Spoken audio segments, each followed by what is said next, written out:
petit peu le premier montage qu'on a fait. Ça ressemble un peu à ça. Voilà, on est sur une teinte de Teintier Vita, quoi. Voilà, il n'y a pas autre chose. Il n'y a pas plus de caractérisation ou de modification.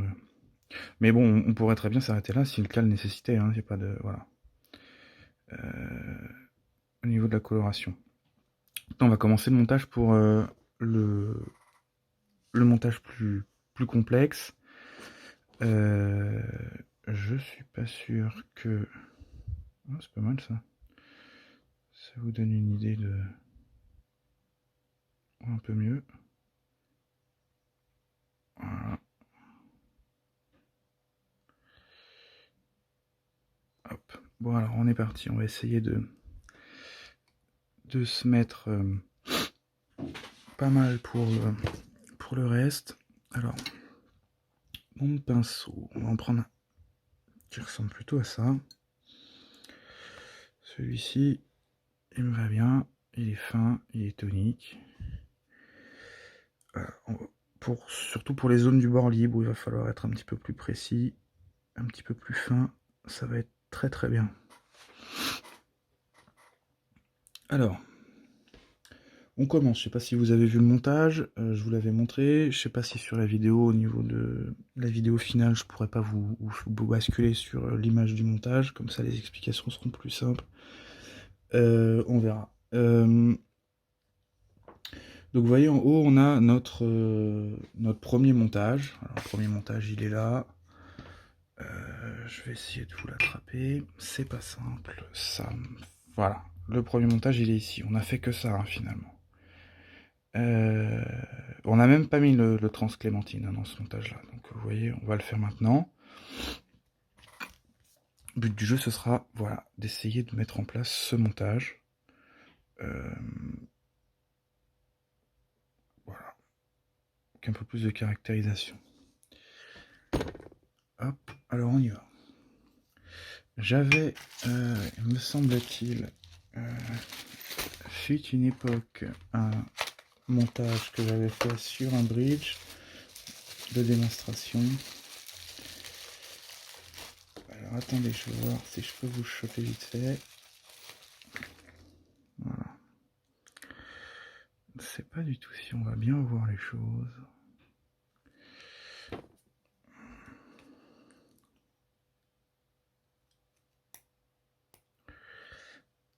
Alors, on peut passer en mode macro. Est-ce que vous pouvez voir quelque chose?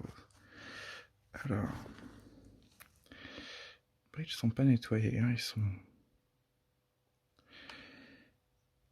Alors, vous pouvez constater que, en gros, sur la droite de la vidéo, enfin sur la 21, vous avez un montage classique. Voilà.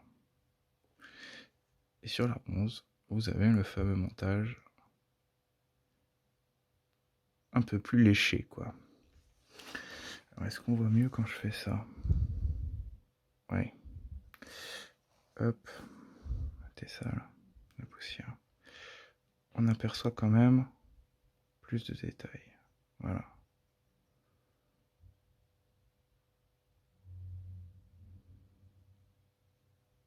Voilà l'idée. Hop. Bon, ça c'est autre chose, j'avais ça qui traînait. C'est quelque chose que j'ai fait...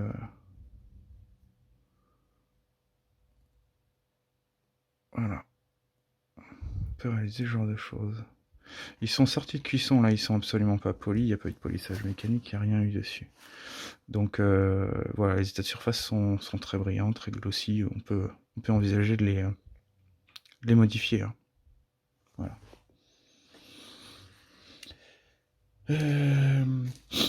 Alors c'est parti, on y va. Je vais commencer avec le transclémentine. Est-ce que je peux faire ça comme ça? Vous allez mieux voir ou pas? J'en ai pas la moindre idée. On va essayer.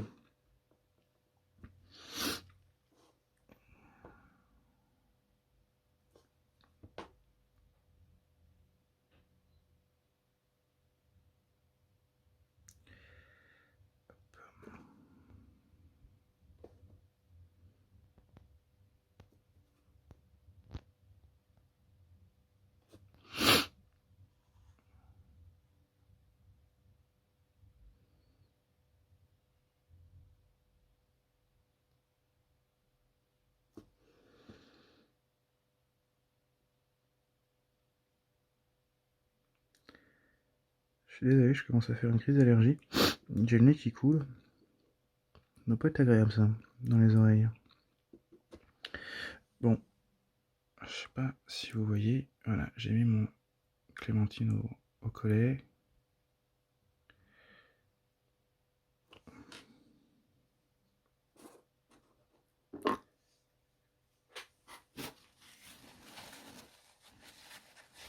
Voilà.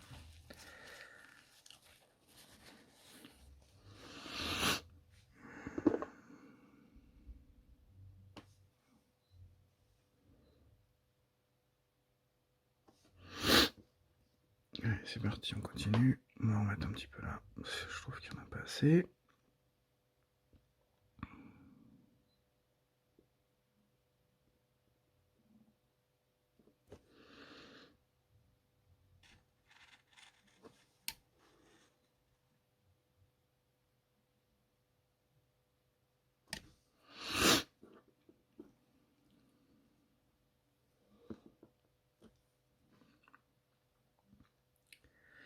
Ensuite, alors, on va commencer par venir y mettre un tout petit peu plus de Transtorm sur les parties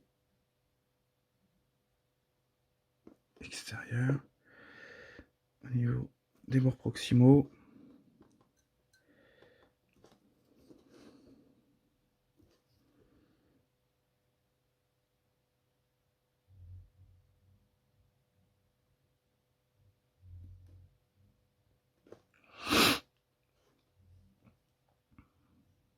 Je pense que vous verrez mieux comme ça parce que ça m'oblige à viser et moi, pour moi, c'est pas facile de me mettre au centre du truc. Hop.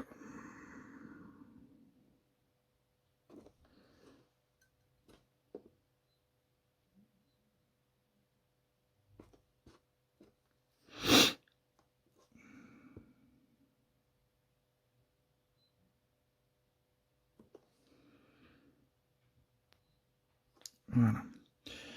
Alors, ensuite, on a notre mamelon pumpkin qu'on mettra.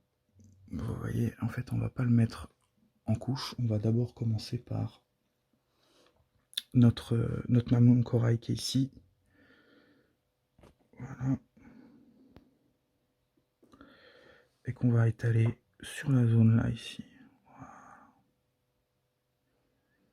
Alors là, on peut y aller, hein. On n'est pas obligé de se restreindre au niveau des quantités. On pourra toujours atténuer par la suite si on en a mis trop. Et si on n'en a pas mis assez bas, on en rajoutera. C'est pas compliqué. Voilà. L'avantage avec Mio, c'est qu'on peut faire ça. C'est-à-dire qu'on est vraiment... on a le rendu. On a quasiment le visuel final sous les yeux quand on travaille. Et ça, clairement, c'est quand même une sacrée nouveauté, quoi. Hein? Ouais.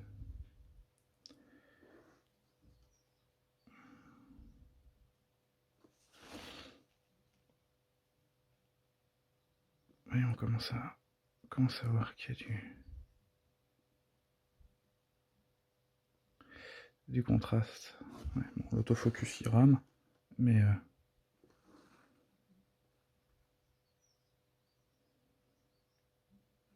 allez, on continue.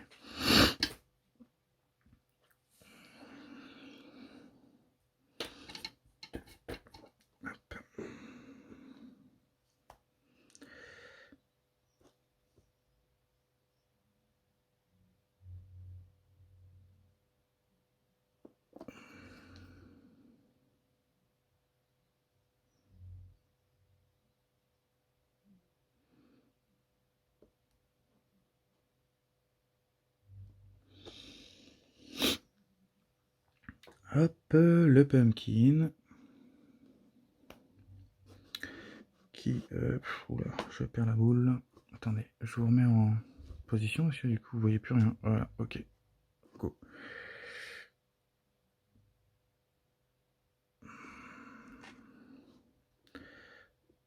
le pumpkin qui est ici.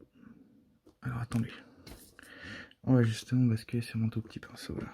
Parce que...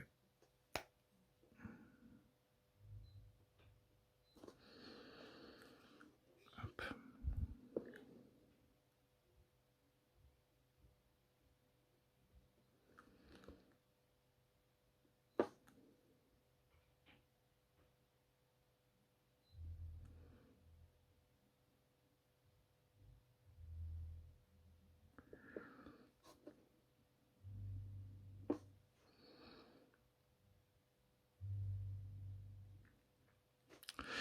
Alors ici, comme j'ai un peu quartier libre et que de toute façon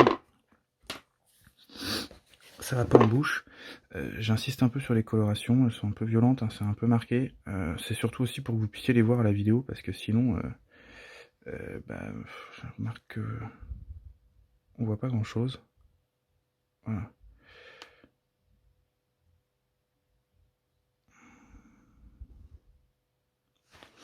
On continue.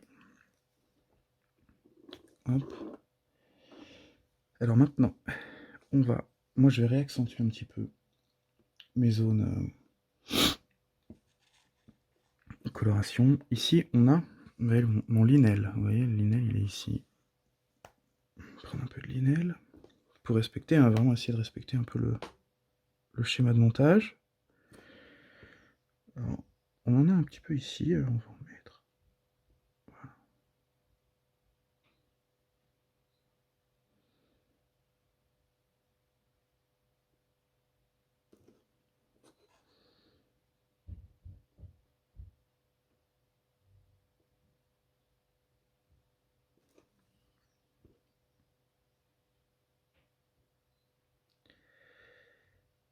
Là.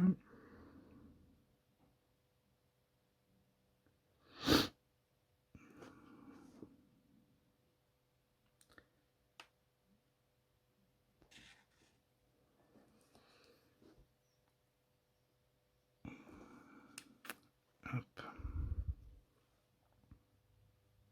Peut-être falloir que j'investisse dans une caméra qui filme correctement, ou que dalle, hein. C'est moche, hein. Voilà. Je mets un peu de linel au niveau du bombé. Attendez. C'est comme ça. Vous voyez un peu? Voilà. Les colorations, on les voit mieux là. Alors, j'insiste, hein, j'insiste vraiment aussi volontairement sur la coloration. Parce que, voilà, c'est pour vous montrer les zones, que ce soit plus didactique, quoi. Allez, hop. Il y en a pas là aussi.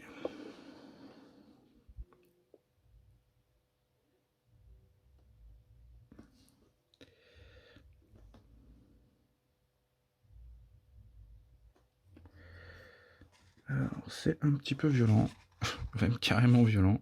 Je vous montre, vous allez voir. Là, c'est violent, hein, on est d'accord, c'est fait une grosse tache, quoi, hein. Peut-être pas laisser ça. Alors, pas grave, on n'est pas obligé de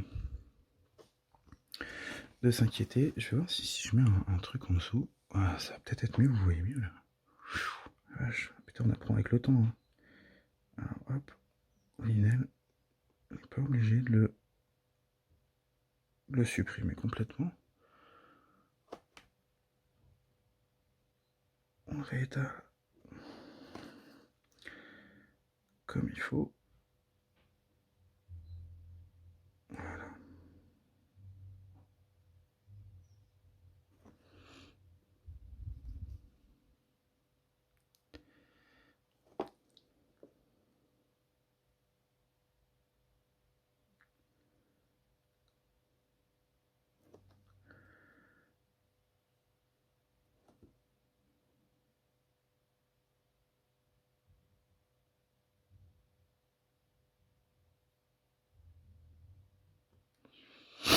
Je suis pas du tout en face de l'objectif, c'est...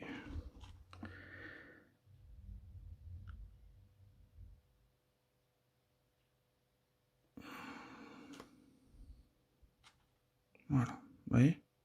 commence déjà à avoir des zones qui se dessinent, hein. C'est chouette, hein.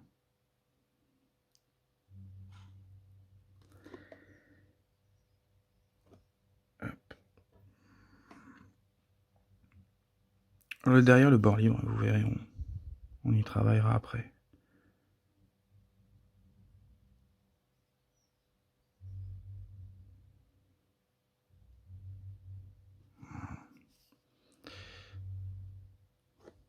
Ça me plaît pas, ça, c'est moche.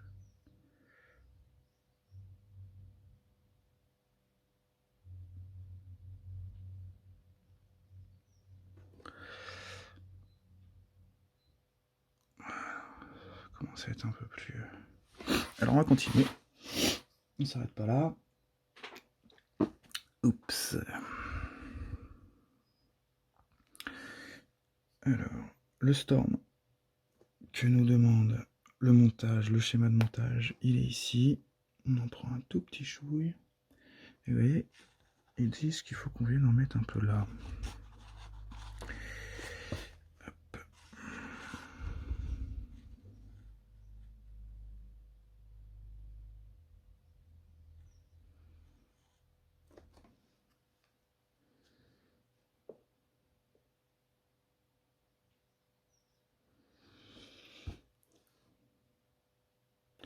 Alors c'est souvent à ces endroits-là que moi, je préfère mettre du cobalt. Je vais peut-être en rajouter un petit peu, parce que je trouve que le cobalt est mieux pour justement marquer ces transitions. Mais c'est peut-être que un choix personnel, hein.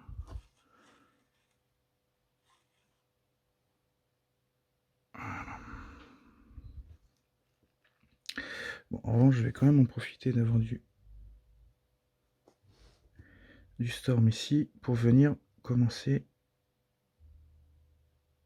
à travailler un petit peu l'arrière de mon bord libre.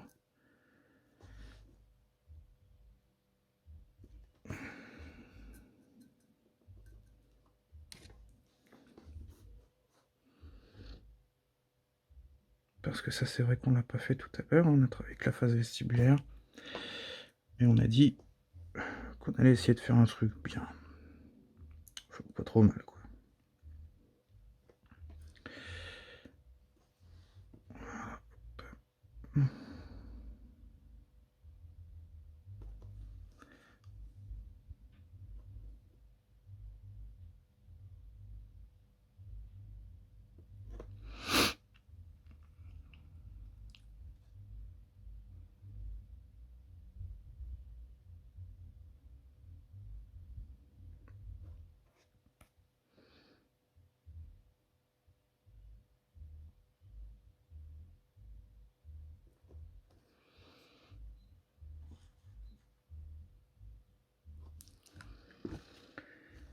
Hop.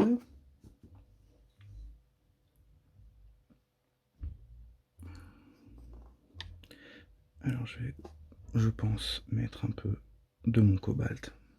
Tant pis. Je l'aime bien. Alors j'en mets.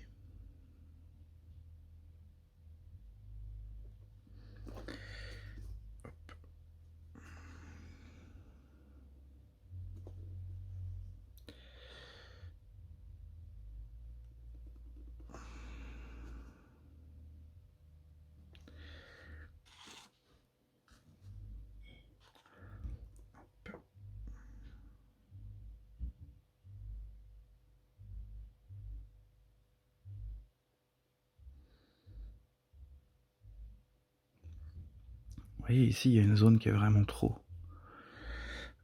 Celle-ci, là, elle est vraiment trop marquée. Et je peux pas la laisser comme ça, on a l'impression que j'ai colorié au feutre. Alors c'est pas ça, voilà. Je redilue un petit peu mon pinceau.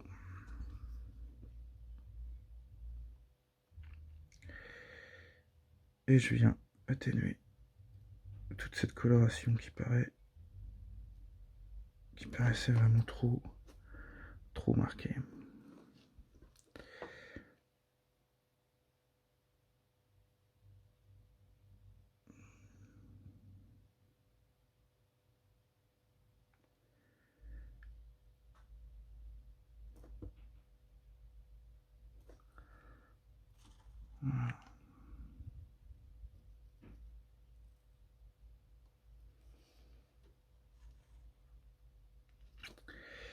Hop. Alors, c'est là que mon smoke, moi, il vient m'aider un peu parce que je le préfère pour marquer ces zones entre les mamelons, pour donner de la profondeur et de la transparence, enfin de la translucidité, surtout à ces zones. Plus on va être dans le gris, boire du gris anthracite foncé avec le slate. Le slate que je vous montre si je l'ai dans le coin. Il doit peut-être pas être mélangé, mais vous voyez, il est balèze anthracite quoi. Donc celui-là, il est génial pour vraiment venir créer des zones de translucidité importantes, voire de transparence sur certaines zones. On veut imiter des bords libres très transparents. Alors hop, on va en piquer un peu.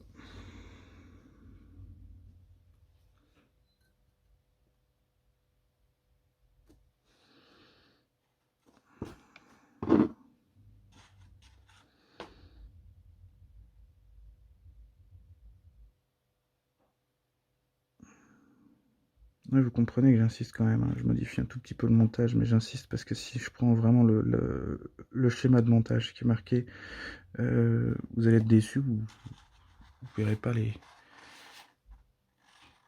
transitions, ce qu'on peut faire. Ce sera peut-être pas assez flagrant en fait. Enfin bon, c'est le résultat qui nous le dira.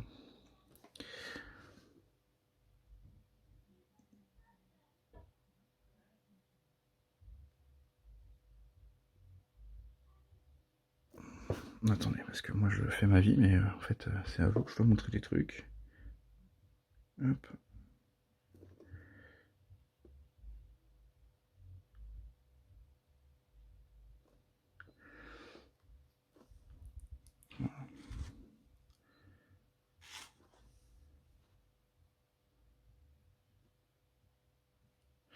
C'est difficile hein, de vous montrer des choses. Voilà, on va commencer à apercevoir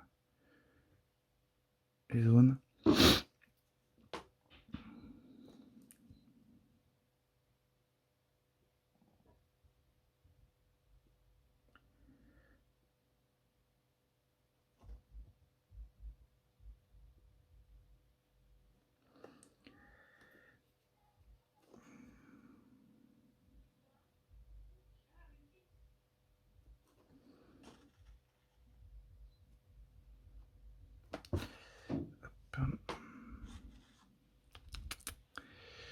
Bon, on n'est pas trop mal. Ça va avoir un peu de translucidité au niveau du bord, de l'incisade, de l'émail. On est pas mal. On a ces petites zones de démarcation sur les côtés. D'ailleurs, on va reprendre un peu de slate pour en mettre là. Vous allez voir que ça va donner un petit peu plus de profondeur et de...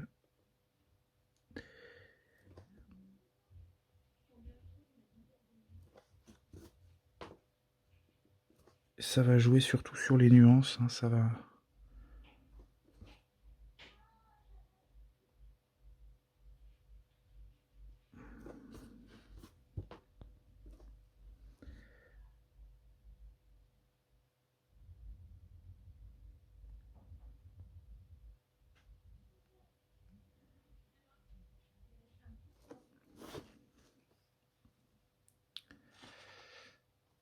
Voilà. On est pas mal là. Hein. Alors il nous reste un truc à faire.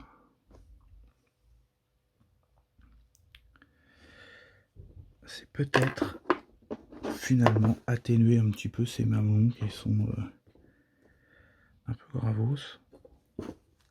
Attendez.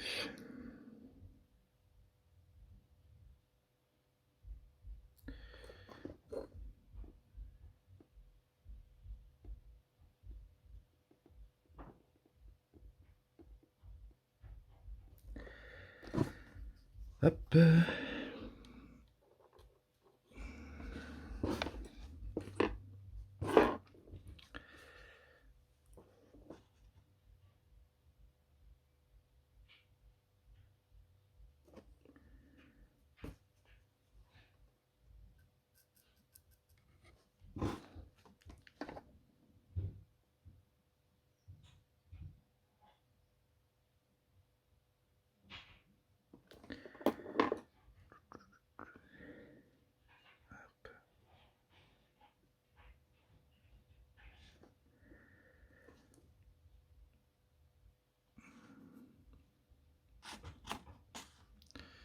Voilà.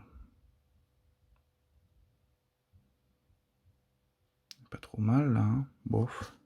Allez, de toute façon, on va pas y passer 15 jours, ça fait déjà 26 minutes. Vous allez mettre 2 heures à regarder les vidéos, ça va être une horreur. Donc voilà. Là, je pense qu'on a quand même relativement bien accentué les colorations. Elles sont un peu violentes d'ailleurs. Mais ça permet de voir ce qu'on peut faire. Voilà.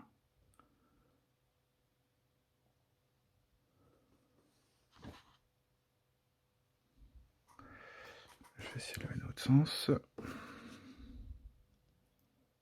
Voilà.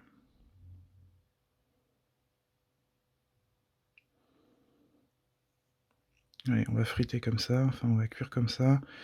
Et puis on se voit pour la suite. Voilà, voilà.